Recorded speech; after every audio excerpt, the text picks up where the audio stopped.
Abang mungkin ada closing statement dulu. Ya, jadi Jadi ini acaranya Papua Lawyers Club, saya ambil alih sementara sebagai tamu dari Jakarta.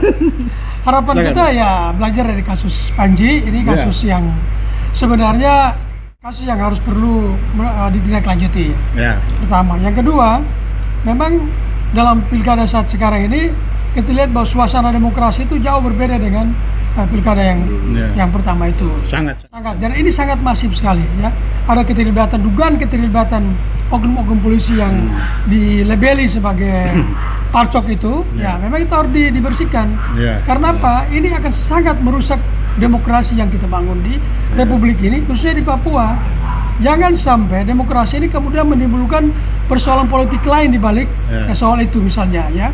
Karena konteks Papua ini politiknya akan berbeda. Jadi ya tentu demokrasi dan demokratisasi rakyat dalam konteks Papua harus dijaga baik-baik dalam suasana NKRI kita.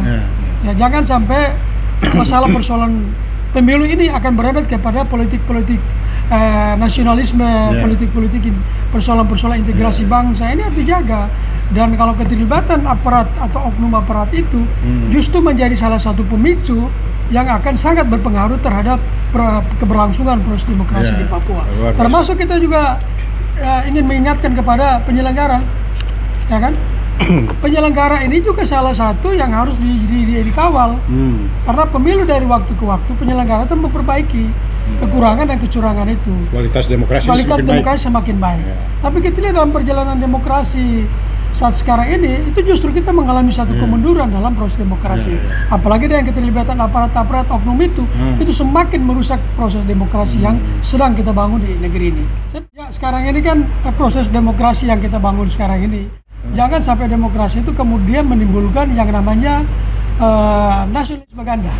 Nah ini persoalan nasionalisme ganda ini, ini harus dijaga baik, ya kan? Itu pertama. Kemudian yang kedua, soal pemisahan TNI dan Polri, ini jasanya Ibu Mega. Ibu Mega yang pada waktu itu memisahkan TNI dan Polri, supaya mereka itu harus kembali back to basic. Jadi mereka harus kembali ke sana. Jangan lagi mereka masuk ke ranah-ranah politik. Karena mereka masuk ke situ justru akan sangat merusak demokrasi yang sedang kita bangun. Jadi sekali lagi sama dengan polisi. Kembali ke situ ada tugasnya menjaga Kamtipmas. Bukan menjaga suaranya pemilih. Tidak boleh menjaga. Apalagi mengarahkan. Iya, apalagi tutur main di dalamnya kan. Jadi sejarah itu tidak pernah dilupakan karena itu Ibu Megawati Soekarno Putri itu adalah salah satu yang memang punya andil besar untuk bangsa ini dalam kaitan dengan pemisahan TNI dan Polri. Ini perlu dicatat sebagai anak bangsa kita.